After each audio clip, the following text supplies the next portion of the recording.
Makatutulong ang nitric oxide upang magamot ang mga sakit sa puso, stroke at iba pang cardiovascular diseases. Ito ay ayon sa isang pag-aaral ng isang eksperto sa naturang molecule.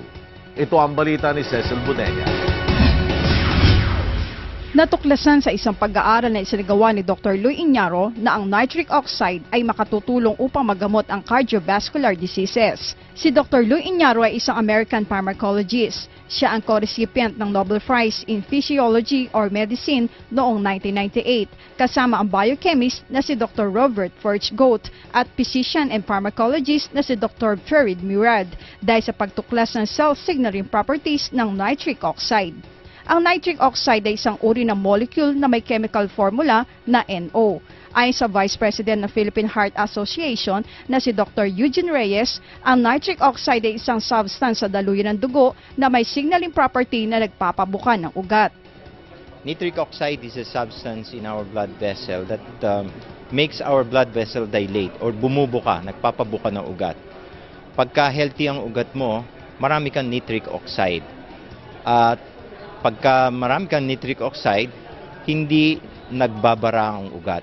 Sinabi ni Dr. Reyes, kapag maraming nitric oxide ng isang tao ay hindi magkakaroon ng hypertension, stroke, heart failure at iba pang sakit.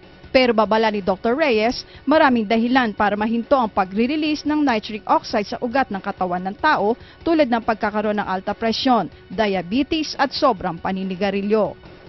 Ngayon maraming sakit na nakakapagpahinto ng pag-produce ng or pag-release ng nitric oxide sa ugat natin, like alta presyon, diabetes, pagsisigarilyo. Layunin ng Philippine Heart Association Convention na maipaalam sa mga tao na may mga gamot na pwedeng magpataas o mag-release ng nitric oxide sa katawan upang maiwasan ang heart attack at stroke. Mga gamot na to nakapagpaparelease ng nitric oxide. Yun yung alam natin. So, ang nangyayari lang is gumawa ng clinical trial na binigyan yung mga tao ng mga gamot na nagpapataas ng nitric oxide at nabawasan yung heart attack nila, nabawasan yung stroke at humaba ang buhay nila. Ngunit payo pa rin ng mga doktor na kailangan magpa-check up ng maaga upang malaman kung mayroong sakit sa puso at huwag nang hintayin pa na ma-stroke o ma-heart attack bago magpa-check up. So kailangan early intervention. Kaya dapat sa mga tao, kahit na may produkto kaming ganito na maganda, kailangan pa rin nagpapacheck kayo sa doktor ng maaga. Huwag niyong hintayin na heart attack kayo o na stroke na kayo bago kayo magpa-check up sa doktor. Cecil Budenya, UNTV News, Worldwide.